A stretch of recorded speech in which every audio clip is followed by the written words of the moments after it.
Hello everyone, this is Evan Abrams, and in this tutorial we're going to continue with our pre-production process and actually get into animating something. If you've been watching, then you've seen us go from mood boards, and then into some style frames, and then into some storyboards, and now it's time to look back on all of that process and get into the real production of things, using all of those inspirational moments, all of those processes to inform the final look, the final movement of a scene. If you've missed the other videos in this series, please check them all out. They're all in a lovely playlist. You can go back and follow our progress to see how we got here. It's been a wild ride, and I hope that here at the end, all of the other steps that came before it are going to start to make a lot more sense. Good pre-production is essential to creating excellent work, which is why we partnered with Milanote to make this series possible. Milanote is a wonderful web application that can really help you organize your pre-production process. You can get teams on the same page, sharing images, sharing inspiration, building boards, and making your pre-production even more productive. If you want to start a free trial of Milanote, use the link in the description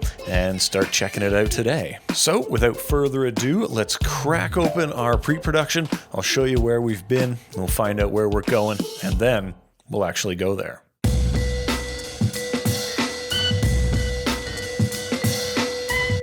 So I've got Milanote open, and when we started, this was just a collection of ideas. We were thinking about the audience, we were thinking about the creative direction, and then we ended up making a mood board, putting together a lot of the colors and the shapes and the kind of things visually we want to be driving towards. We went ahead and turned that into style frames, where we start to define the unique look of this particular piece from that inspiration. We've also worked up a visual script so we know what is actually going to be happening. What are the story beats? What kind of shots? What kind of action? Is there going to be narration? What's actually going on? This is kind of like the skeleton of the piece. So we combine those two things, the script and the style frames, and we end up with a storyboard. So this is the storyboard of the visual narrative. Now, not all storyboards look this close to the final look. Some of them are just black and white, some of them are very sketchy, but this is conveying what we're going to see in the shots. And then we have to go from here to some kind of motion. So let's have a look at what we ended up doing for scene 3. We wanted to convey the ideas of thinking, pondering, panic, this idea of time pressure, the clock ticking down, returning back to the eye as it shifts and thinks, before ultimately thinking a little bit harder and entering the mind space. So, how do we get from this collection of 5 images, how do we work our way up to actually producing this thing? How are we going to get from one image to the next? What kind of motion are we going to be putting in here? Then we can start to address the challenges of actually making that happen. And from that, we decide what software we're going to use, how we're going to create the assets, how we're going to move them around, what style of motion are we going to do.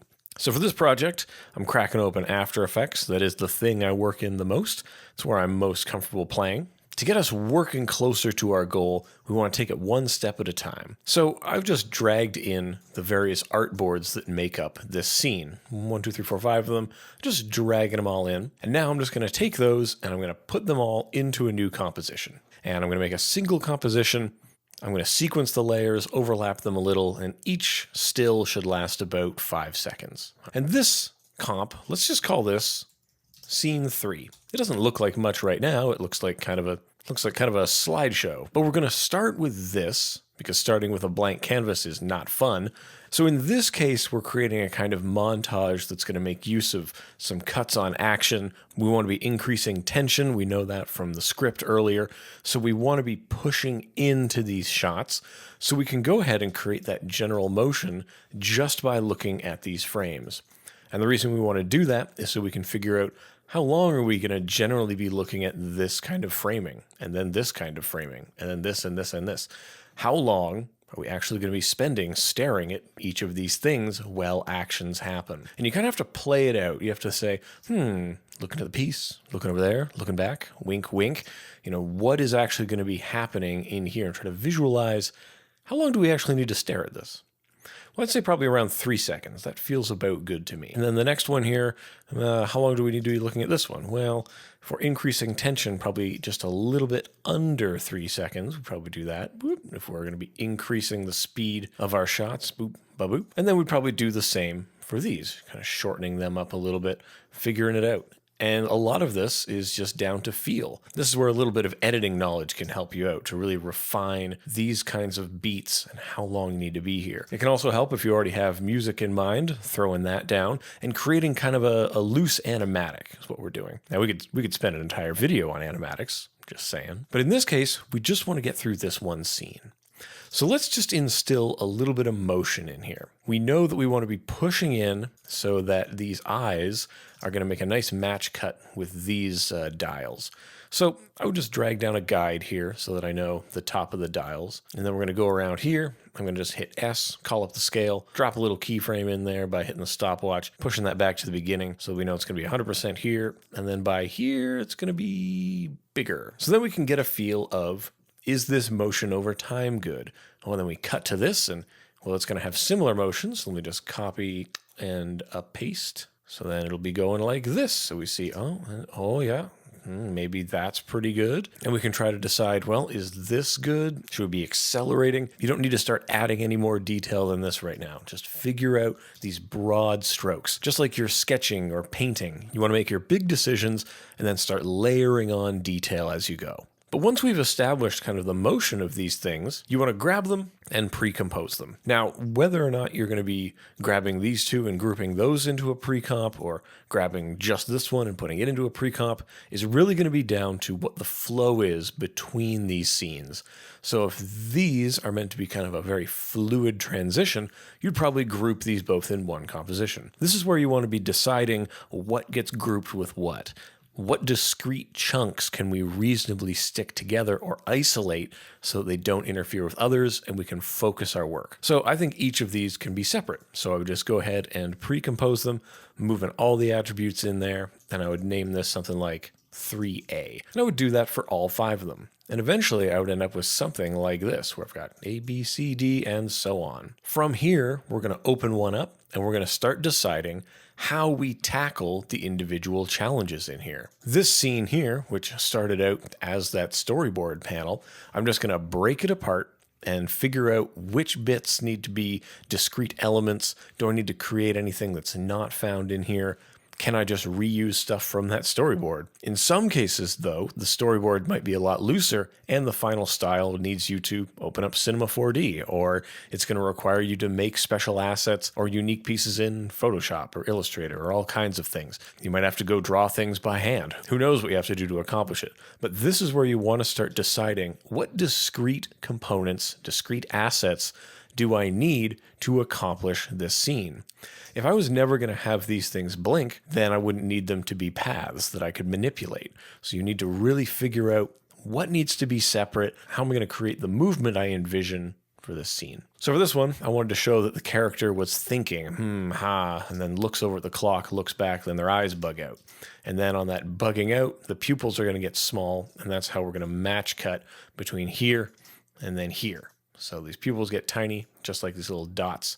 And I think that's a nice little match cut to make happen. Ultimately, I could have decided to go a little bit further and have the edges of the eyes kind of pop in a little bit just to sell it. But I think we got just about enough going on. To create this parallax, I just made a couple of nulls and have them scale at slightly different values with the same kind of motion curve. And that's generally enough to make this happen. Someone else might look at the same problem and say, well, if I want to make parallax, I need to make these both 3D layers. You might attack your problems those ways. There are multiple ways to get to the same ending, and the techniques you use are going to be down to what specific techniques you're comfortable with that are going to accomplish the look you're after. I went with this method because I wanted it to be less real. I wanted to have this very unreal motion here at the start rather than having accurate 3D parallax. To take care of some of this blinking situation, we just have a bunch of keyframes on the shape of the path. And then with these irises, I needed to keep them contained inside the eye shape here, so we made use of the set matte effect. And again, someone might say, oh, I'll use masks, oh, I'll use matte layers, oh, I'll do all these kinds of things. There's no one perfect solution. These are the solutions I ended up using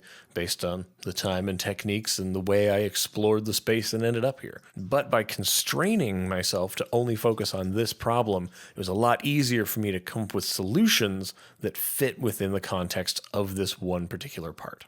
We use a similar strategy here in part B, where we're trying to isolate what actually needs to move. In this case, really only this dial needs to move, and everything else is being pushed by a null towards the camera. Pretty easy stuff. And again, we do this little motion. We got motion at the start and end that lead us from one shot to the next shot. So we're going from here, boop, and then boop.